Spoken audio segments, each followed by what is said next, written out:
What's up guys, my name is Brandon and today I'll be showing you how to escape a boot loop and keep your jailbreak without restoring or fix any kind of re-jailbreaking issues you're having on your iOS 9.3.3 device. Now I say iOS 9.3.3 just because that is the latest version of iOS that is jailbreakable, but this will also work for pretty much any iOS version that has been jailbreakable for the past few years. Now since we are on a semi-tethered jailbreak for iOS 9.3.3, there may come a time where you install a tweak or maybe unknowingly install a tweak that says iOS 9 compatible but it doesn't say 9.3.3, and that'll force you into a boot loop. And you'll know you're in a boot loop if the Apple logo just stays there for 10 minutes, and you're not respringing or rebooting, or if the Apple logo just keeps popping up, or whatever boot logo, if you're themed on your device, it may be something else, but it'll keep popping up over and over and over again, and you'll never actually get to your lock screen. And this is either caused by an unsupported tweak or just a conflict among multiple tweaks. Now, a couple people in my recent top tweaks videos actually mentioned that one of the tweaks or a couple of the tweaks actually sent them into a boot loop. And while I make sure that every single tweak that I put into these videos is compatible with every device, so I tested on an iPhone 6, an iPhone 5S, and an iPad mini 2, sometimes I don't have tweaks that these other people have installed, and those tweaks that they have installed may be conflicting with the tweaks I show in the video. In other words, it's pretty much impossible for me to tell you with 100% certainty that an application or a tweak will work flawlessly on your device. That's just part of jailbreaking, and another big part of jailbreaking is being able to solve these problems and troubleshoot which tweaks are causing the problems. And that's why I'm here today to show you how to get out of a boot loop without restoring your device, and also how to fix any re-jailbreaking issues you may have. So let's head over to my iPhone, and I'm going to be installing a tweak that forces me into a boot loop. Alright, so as you can see, I am stuck in a boot loop right now. So in order to get out of this, we need to go back to a non-jailbroken state. We need to hard reboot our device and then enter no substrate mode. Now, no substrate mode means that you're essentially just jailbroken, but none of the tweaks work because none of the tweaks that rely on Cydia substrate, which is pretty much every tweak, are going to work. So let's go ahead and get out of this boot loop. So first things first, we need to hard reboot our device. So we're going to hold the home and the power button until our device turns off, until you see no more Apple logo or boot logo. Alright, and once we come back from the reboot, we're going to make sure that Find My iPhone and your passcode are both disabled. Alright, and once you disable both of those, we're going to jailbreak with the Pangu application now, but it's not going to be the normal way. So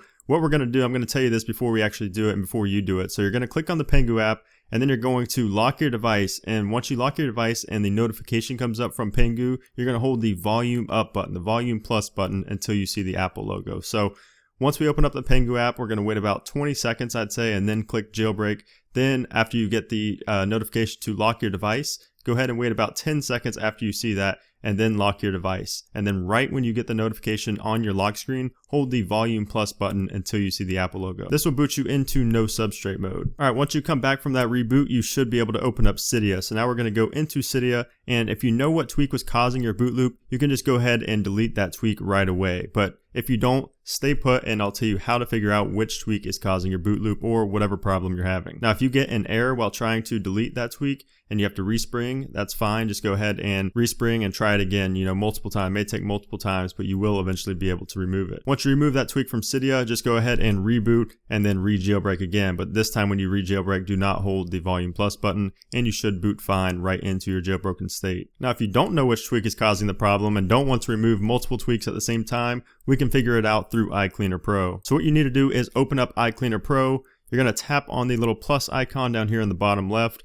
You're going to tap on Cydia Substrate Add-ons, and this will allow you to temporarily disable tweaks and find the culprit. So you may have narrowed it down to maybe 3 or 4 tweaks that you think may be causing the problem. So you're going to uncheck those 3 or 4 tweaks you want to disable, and then tap apply, and then tap yes to respring your device. So once you get back from the respring, you're just going to immediately reboot your device and then re-jailbreak your device with the Pangu app. And if you can boot into a jailbroken state again, you'll know that one of those 3 or 4 tweaks or however many you unchecked are the culprits. Now we're going to go into iCleaner Pro again, and then we're just going to check off one tweak at a time and respring until we get stuck in that boot loop. And then you'll know whatever tweak you last checked is the tweak that's causing your boot loop. So now all you have to do is just repeat the first few steps, which is reboot, re-jailbreak into no substrate mode, delete the tweak, reboot, and re-jailbreak again, and you should be all good. So there you have it, guys. That is how you get out of a boot loop without restoring or fix any re-jailbreaking issues you may have been having that were caused by an incompatible or a conflicting tweak. So if this helped you solve your problem, please be sure to give me a thumbs up and also make sure to subscribe for more useful jailbreak videos like this one. So thank you so much for watching. I hope you enjoyed, and I'll see you soon.